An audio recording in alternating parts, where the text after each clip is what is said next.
G'day and welcome back to the Department of Southern Armament Research. We're out here today on this magnificent, cold, wet and drizzly grey Melbourne morning at a Hungarian club.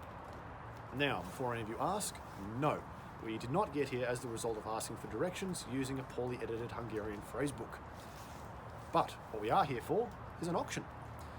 Now, if you're a fan of our channel, chances are you probably follow a guy we refer to as Gun Jesus over at Forgotten Weapons. Now, most of you may not be aware, we actually have firearms auctions here in Australia as well, and that's what we're here today to check out. So, let's pack up here, jump inside, take a look around, shall we?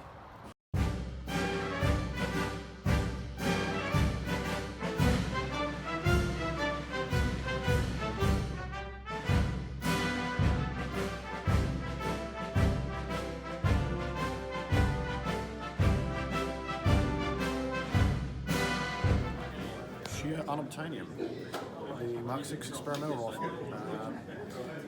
I consider it an honour to actually be taking a look at this right now. Sights out to 700, put together in 1944. Absolutely beautiful and up for sale if someone's got the money. Quite a nice EM Riley & Co. sporting rifle. Unfortunately, it's the kind that makes Rob from British Muzzleloaders cry, being a converted Schneider. Magazine Lee Enfield. The one configuration I don't have in my cabinet at the moment. Single stack magazine, still got the dust cover, bolt mounted safety. This one's been New South Wales police issue at some stage. Actually not police issue, number 4 military district. Still got the link connecting the magazine to the rifle itself. Quite a bit of surface rust, it's come out of someone's shed, but for the right price, it may be worth it.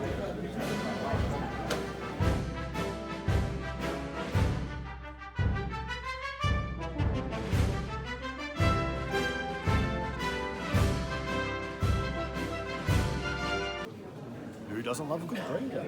In this case, we have two. Quite a lovely Mark 1 here, including with the unique pistol grip modification. To get some history on that. And hard to get training cutaway. Literally every part.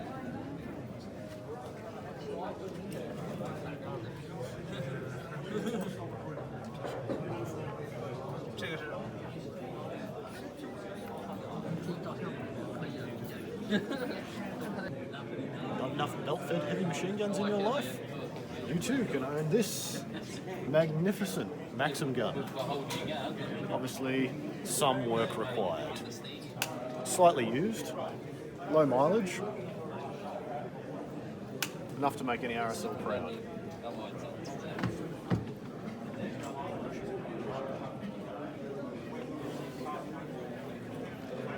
Despite its battered condition, it still actually has its sight mount and its lock work. Only difficulty being, you will still have to have the requisite license to own this magnificent piece of World War history. Alright, so what we have here is a nice example of sort of personalisations people used to go through back in the day. So Major GGS Bradner of the Suffolk Regiment. Inside it is quite obviously not his service rifle. This is obviously a custom piece he had put together. 9x56 caliber. It's actually a Steyr Action, the rotary magazine, and a nice Carl's 4x32 scope. Obviously someone's pride and joy.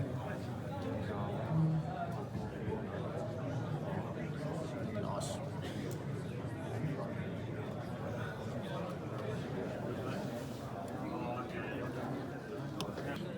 Something very beautiful and unique. Holland distributed, but actually it is a Mannlicher Schönau Action. In was the caliber, I believe it was 6.5 by 54. Just an exquisite piece of British craftsmanship with the obligatory German engineering. Typical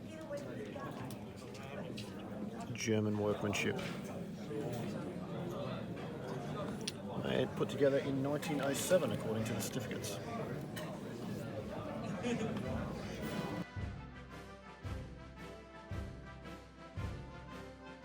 They're still here. So, common modification you'll see on 303s in Australia is this additional sling swivel, obviously used for the attachment of the 2-point target style sling. This next item here, number 1 Mark III, utilised in cadet service. The yellow band doesn't mean that it's unsafe to fire or that it's deactivated. It just meant that the ball was outside of service spec, so it was passed on to the cadets. If they have a red band, usually around the stock, that indicates unsafe to fire.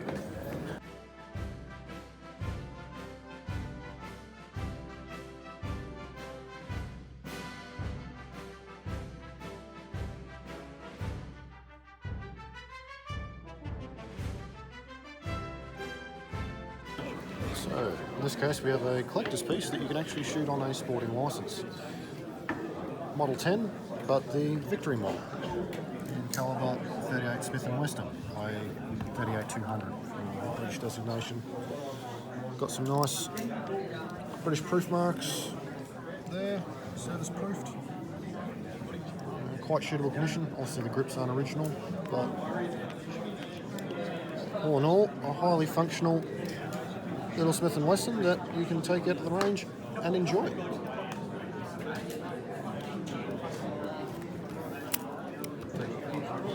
Here we have a true thing of beauty. A Webley WG Army, as seen on CNR Arsenal. An absolutely beautiful piece. Brass front sight, 455 calibre, which unfortunately makes it unobtainium to the average shooter.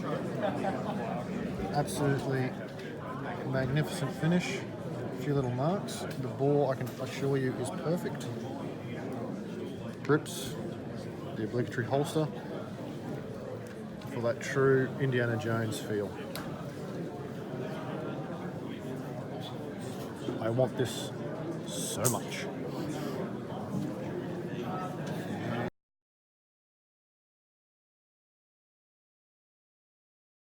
So this goes out to Mike at Bloke on the Range. He has Franken rifle, and we found this. It appears to be, on the exterior, an M1 carbine, but as you can see, it's actually a number 1 Mark III that has been significantly modified to accept M1 style furniture that someone spent a lot of time making. They fitted the bayonet lug, sling attachment, the magazine, the whole works and jerks. My guess is somewhere after 1997, someone was really upset about losing their .30 carbine and had plenty of ammo left over. Then they went and ruined it by putting a scope on it. I have no idea what's this worth. I have no idea what it would cost someone to build this in the current age, but you can safely assume a lot.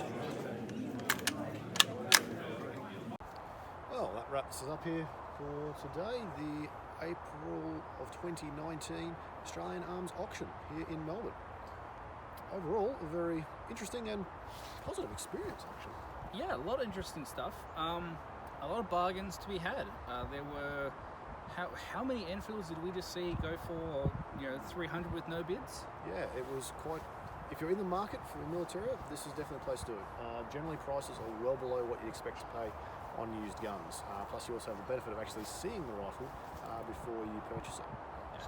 The way Australia is, it's actually not always possible for you to even get basic eyes on stuff you buy, especially when you buy stuff over the internet, obviously through your dealer networks. So getting to come down here, getting to handle, actually feel how things actually work, look down the bores, yeah, it does make a hell of a difference.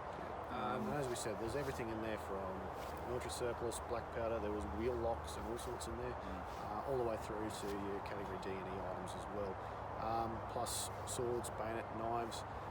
Please remember when you turn up to these events to consider your own individual state regulations and also the state where the auction is being held as well, because their regulations may be different from yours. And that's not just to do with firearms as well, that's to do with other military as well. So if you've got inert shells, explosive ordnance, so things like dummy grenades, dummy rockets, even things like knives, blades, two-bladed, double-edged blades, you can have issues with. So check your local state laws and what you can and can't have. and make sure that you read the fine print. The $20 book that we picked up with all the listings in it, a lot of really good information about it. So read that first, and that'll avoid you from getting It actually getting details surprised. what you will and will not need a license for as well. Yeah. So, and there are plenty of things here that you don't need a license for at all. There was how much did that mug go for? Oh, the brass mug that was made out of a old flare cannon went for. It was a lot. Hopefully we'll superimpose that down here if we found that out. If not, we'll probably update this video later on. Yes. But what did we possibly buy? Well, there's a myth going around about certain, let's say, variants of Lee Enfields, specifically to do with their accuracy and how they keep their accuracy. For the wise amongst us know exactly what I'm talking about. For those who are thoroughly confused, I just picked myself up a jungle carbine, which I will be showing on the channel in the near future. indeed. And myself, well, I didn't have much intention. I was trying to pick up that magazine Lee Enfield. Well, I didn't get that one. Let's just leave it at that. Don't tell the wife. Yes, this thing we put on the internet shall not be seen by our respective partners. Anyway, so Yes. that about wraps it up here for today. Overall, Australian Arms Auctions, extremely well run, great place to purchase firearms, review them, or come down and take a look and see what's actually on the market these days. It may be surprising for you. Yeah. So, next one is in October. Yes. We might get down for that one, hopefully, but until next time, have a good one.